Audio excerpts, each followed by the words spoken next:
votre avis, c'est quoi une compétence? Eh bien, ce n'est ni un savoir, ni un savoir-faire, ni un savoir-être. Une compétence, c'est beaucoup plus global que cela. Une compétence, c'est beaucoup plus important que cela. Une compétence, c'est beaucoup plus profond que cela. En tout cas, c'est la vision d'Orientation et c'est ce que je vais vous présenter dans cette vidéo. Pour expliquer la compétence, on prend très souvent cet exemple de l'arbre. Pour nous, chez Orientation, l'homme, c'est comme un arbre. Et un arbre, il a des racines qui sont enfouies profondément dans la terre et qui y puisent des ressources. Ces ressources, elles peuvent être de 4 types. Le premier type, ce sont des ressources culturelles.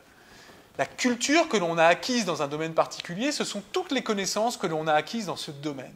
Si j'ai travaillé pendant 10 ans dans la publicité, j'ai acquis une culture publicitaire, c'est-à-dire des mots, des langages, des codes, des automatismes, des réflexes, qui fondent ma culture publicitaire et qui me permettent d'interagir pour parler de ce domaine, pour parler de ce domaine de compétences, pour parler de ses missions.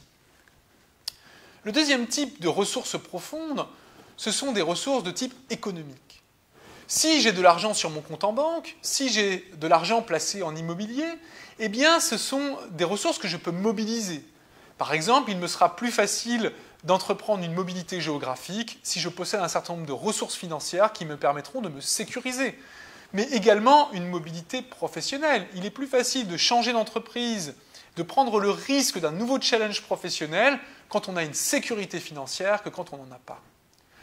Le troisième type de ressources qu'on peut avoir, ce sont des ressources dites symboliques.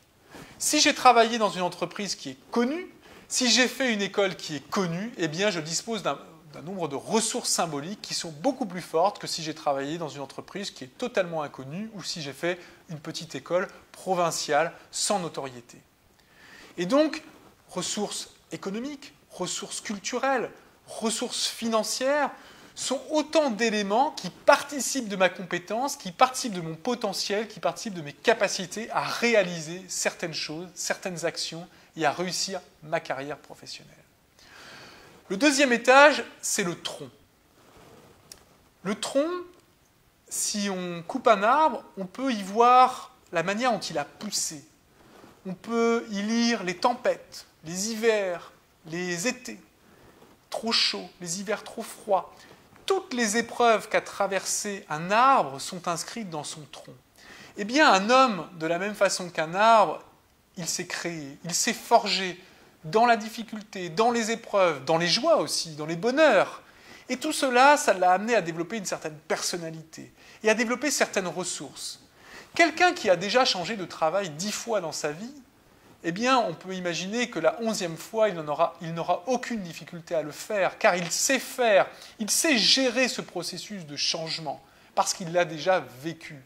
Quelqu'un qui a affronté des situations de stress ou de pression dans son travail 1 ou 2 fois dans sa vie sera plus fort pour affronter une 3e situation de ce type. En tout cas, pour l'anticiper, la gérer et l'éviter éventuellement.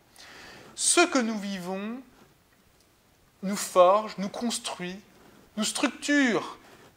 Et ce sont des expériences dans lesquelles nous pouvons puiser, encore une fois, pour réussir, pour nous développer, qui sont des potentialités. Ensuite, il y a les branches. Les branches et les feuilles qui sont les savoirs, les savoir-faire, les savoir-être, qui ne sont que la partie visible de l'iceberg, qui sont des parties que l'on observe, des savoir-faire particuliers, mais qui ne sont qu'une partie minime de l'arbre, encore une fois.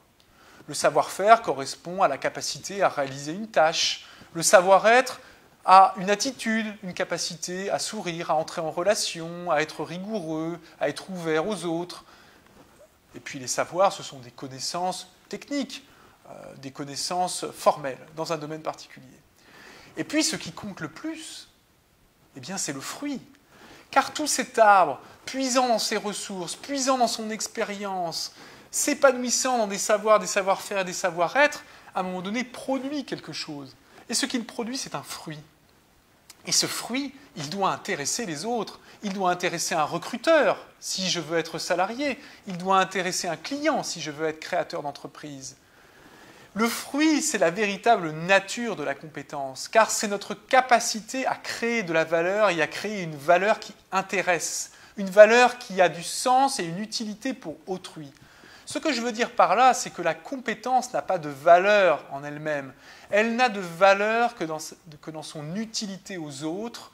Et donc, quand vous essayez d'identifier vos compétences, quand vous faites ce travail avant un entretien de recrutement, avant un entretien annuel, avant une rencontre dans un réseau, quand vous faites ce travail d'évaluation de vos compétences, vous ne devez pas évaluer vos compétences dans l'absolu. Vous devez évaluer votre valeur et la valeur de vos compétences en fonction de la valeur qu'elles ont pour autrui. Vous devez vous centrer sur les compétences qui sont utiles aux autres et rechercher les compétences qui sont utiles aux autres. Pas celles qui ont de la valeur pour vous, mais celles qui ont de la valeur pour eux, pour les autres, pour votre employeur, pour votre client. Voilà ce que je voulais vous dire sur la compétence, car c'est important de prendre conscience de ça. Prenez conscience de vos racines, prenez conscience de la force qu'il y a dans votre tronc, prenez conscience de toutes ces feuilles, de tous ces savoirs, ces savoir-faire, ces savoir-être que vous possédez. Prenez conscience de ce fruit que vous êtes en capacité de produire. Prenez conscience de tout cela pour prendre confiance en vous, pour voir à quel point vous êtes une personne riche et de valeur. J'en suis persuadé, vous êtes une personne riche, pleine de valeur, pleine d'intérêt. À vous maintenant de savoir parler de tout cela, de mettre en avant tout cela pour que les autres reconnaissent cette valeur et que vous puissiez atteindre vos objectifs. Écoutez, si vous avez apprécié cette vidéo, si ça vous a aidé à mieux comprendre ce que c'est que la compétence, eh bien partagez auprès de vos amis sur les réseaux sociaux ou auprès de collègues. Et puis, si vous avez besoin d'identifier vos compétences, de travailler sur une évaluation de vos compétences, de travailler sur un projet professionnel, eh bien pensez à Orientaction. Orientaction qui est le partenaire numéro 1 des transitions professionnelles, qui réalise notamment des bilans de compétences. Donc on est spécialiste de cette question. Contactez l'un de nos centres d'orientation en France. On vous recevra autour d'un café, on écoutera votre besoin et on travaillera sur un véritable plan d'action pour vous aider à atteindre vos objectifs. Tout ça dans la bonne humeur, avec énergie, optimisme, volonté. C'est la marque de fabrique d'Orientaction. C'est notre leitmotiv, réussir sa vie, réussir dans la vie, être fier de soi, se réaliser. Voilà, écoutez, je vous dis à très bientôt sur Orientaction TV. Je vous remercie de votre attention.